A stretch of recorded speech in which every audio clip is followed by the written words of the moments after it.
I'm back, folks. So I hope you was tuned in for part one. You should not be watching this if you didn't see part one.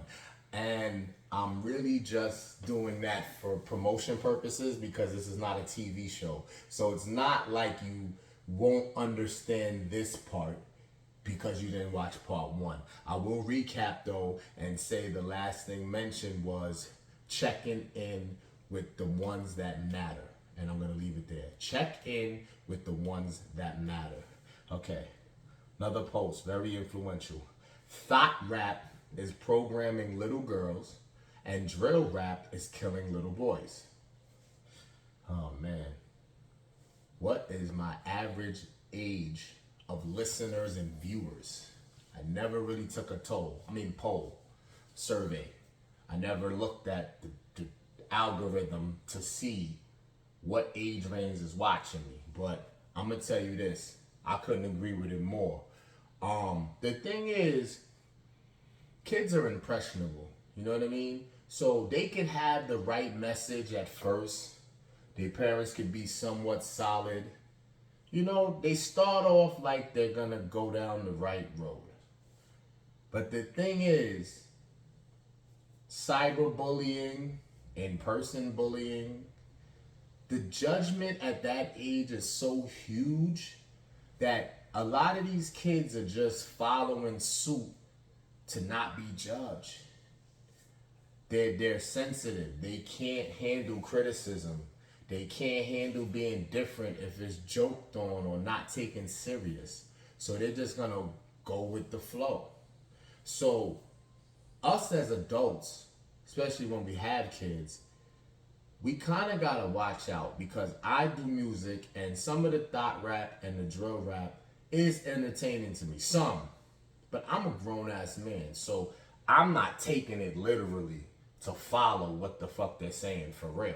It's just I laugh at it. It's entertainment to me. But the kids can't seem to separate that a lot of the times.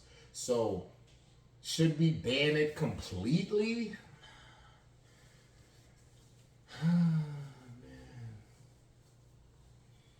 Maybe we should limit the age of how young you should be listening to this. I can joke and tease and say when you go to the store to buy cigarettes, you gotta be 18 and you gotta be 21 to drink, purchase alcohol. That might need to be placed upon here. And you know what? It's still not 100% safe. It depends on the individuals, the kids, the teenagers in question. You know, if they was really raised right consistently for there's no number of years, but they pretty much get it and, you know, what path they should be taking, maybe we can ease up to their age versus, you know, some of them take a little longer to get it.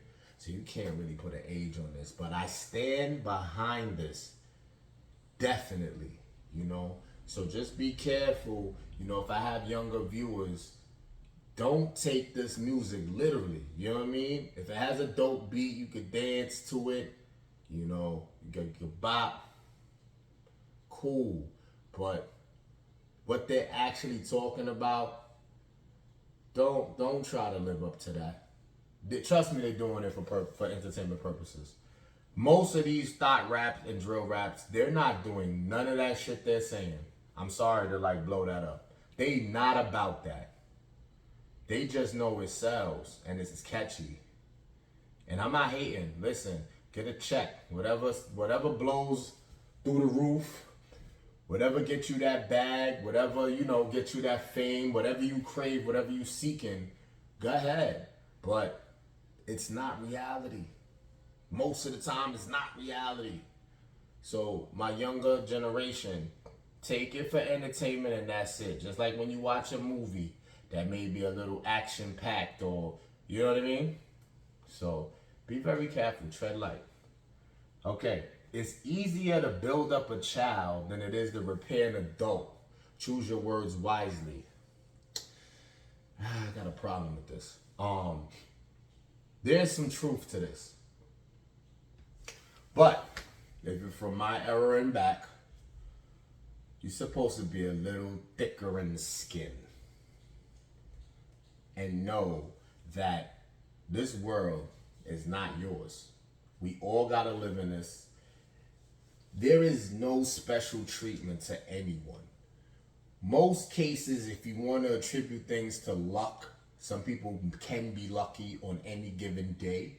But whatever rewards, whatever praise, or whatever you need for satisfaction that gets delivered to you is contingent upon the work you put in. So if you believe that, you can't really give this energy. I do believe, I will ride behind the first part of this. It's easier to build up a child.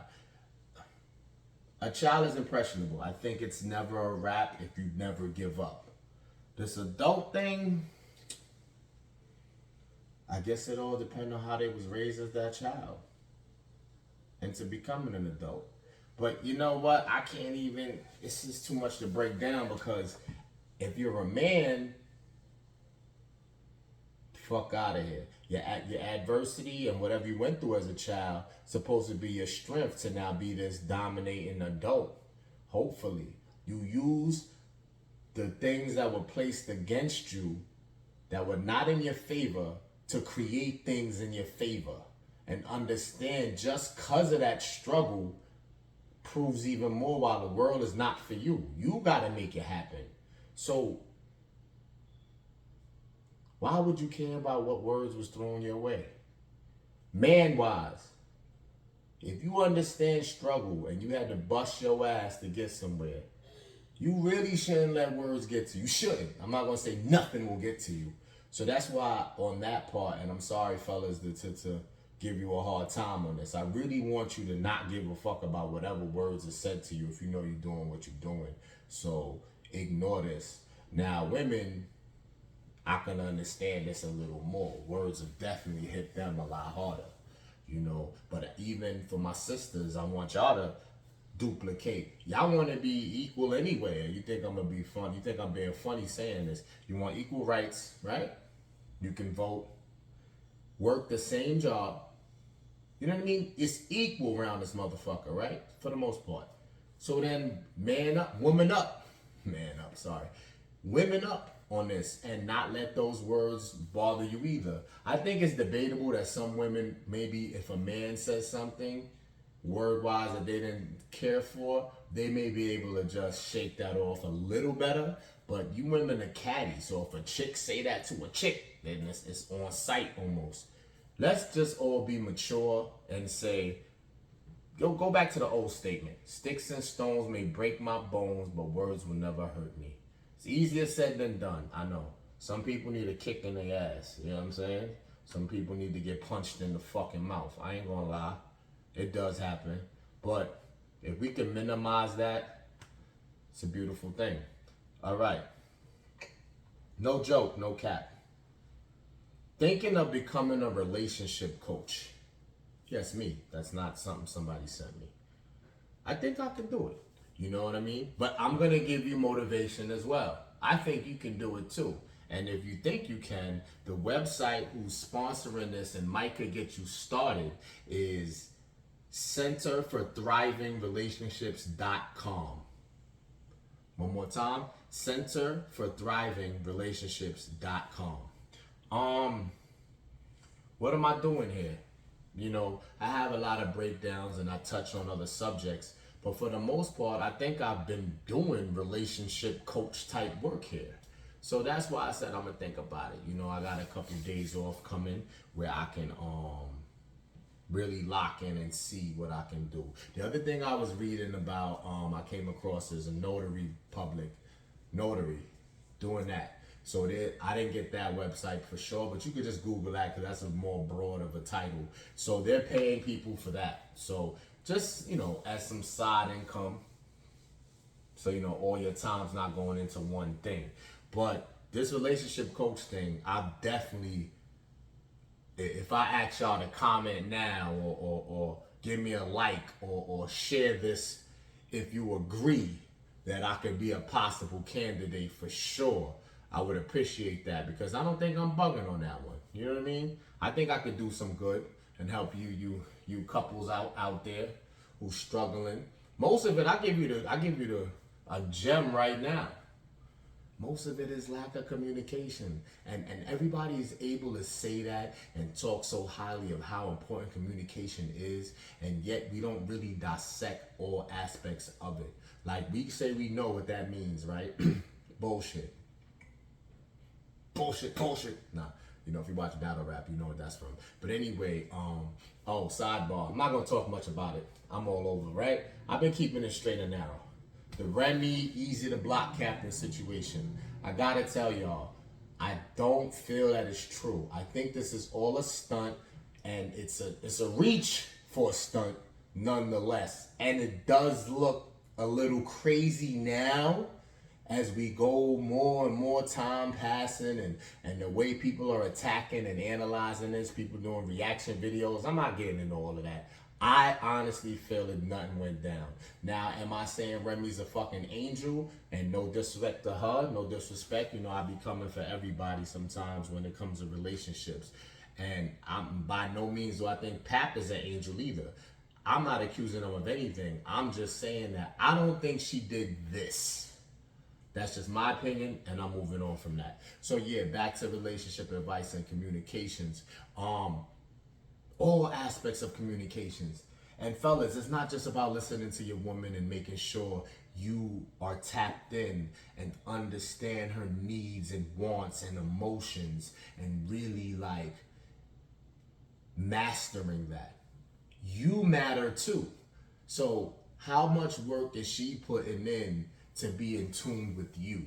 And I know that we deal with emotions differently, and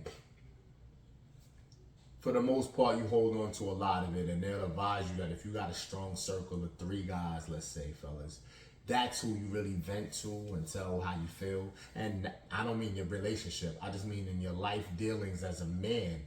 And I get that. You should go to your peers with your manly problems, but you also have to go to your partner, maybe dilute it a little bit, minimize it, but you gotta really implement that too, so she understands where you at mentally. Women, do you check on your man mentally? Mentally check on him. I don't care how tough he is or how tough he appears to be.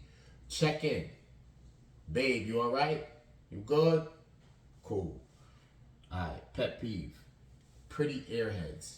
Slow in life, thoughts, but smart in men's resources. Because what I come to realize is that, and I don't got nothing specific to put here, I'm just going to say that all women, mostly all women, understand human nature. Understand that to obtain a man and keep him, he's going to provide resources for you. You may still, like I said early on, part 1, you still going to have to bust ass and work too. But it's a good feeling to know you have a man, right? But ladies, I'm speaking for y'all right now. It's a good feeling to have a solid, strong man that provides. And it's 100. Nobody's 100, right? I'm going to say 100. Human is human. But I'm talking about as far as knowing his responsibilities and what he got to do. And he does like damn great at it. So why is it that no matter how intellectual a female is versus how not intellectual she is, they understand that. You know what I mean? Like they get that. All of them, your interview, you can, and I'm just, taking it from a lighter standpoint. You can interview a female who didn't finish 3rd grade, and then you can interview a female who graduated from Harvard. And they're both gonna understand this man responsibility thing and the resources they could obtain by selecting the right partner. But then when the rest of the aspects of life, you could really talk to these women, and some are intellectual, you can actually hold a conversation, and in some of them it's like bird brains for real. And that's where the life gets twisted, because fellas, we gotta take some accountability. Like that attraction shit, and that wasn't really where I was supposed to go with it, but you could really be attracted to somebody and that's it, tunnel vision. Yo, she's fire, she hot. I wanna be with that right now. But really start to interact mentally. And then you'll realize that if you take that physical attraction shit out of it, and I'm gonna talk about this later. This is not even a topic for today. Just know this is the teaser. There's another future pod where I'm going to dive deep into that. But once you take the attraction out the equation, you'll see how much you don't even want to really be bothered. You barely want to interact. And I salute to the guys who make decisions outside of their other head versus here. Because I know that, you be wanting to, but then after you do that, you irritated because they're annoying now because you just wanted that. You feel me? So shout out to the men who are able to eliminate that. You know what I mean? You ain't got to chase every box. You feel me? And just because they fire and they look good. You know what I mean? Analyze first. Whether you're supposed to be creeping or doing you or you single, I don't care what your scenario is. I'm just saying, choose like just off that. Because if you know that this is all attraction and that's it, and you can't pick nothing else that's going to make you want to interact with this female after you bust that nut, you may not want to bust that nut. And I'm off that. Let me leave you with these 3 books real quick. Check out The Power of One by Ed Mylett, Mylett. It'll be in the timestamps.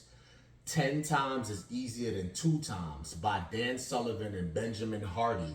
And The 50th Law by 50 Cent and Robert Greene. Robert Greene is dope, by the way. He made 48 Laws of Power. He's a fucking genius with the writing. So that one, that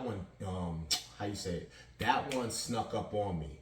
I had to watch an interview by Robert Greene to even know about that 50th Law joint. You 50 Cent fans out there might have known about it. But yeah, check out those 3. Stay safe, stay warm. There is no fall this year. It's going from summer to winter. Pull out hoodies and jackets possibly.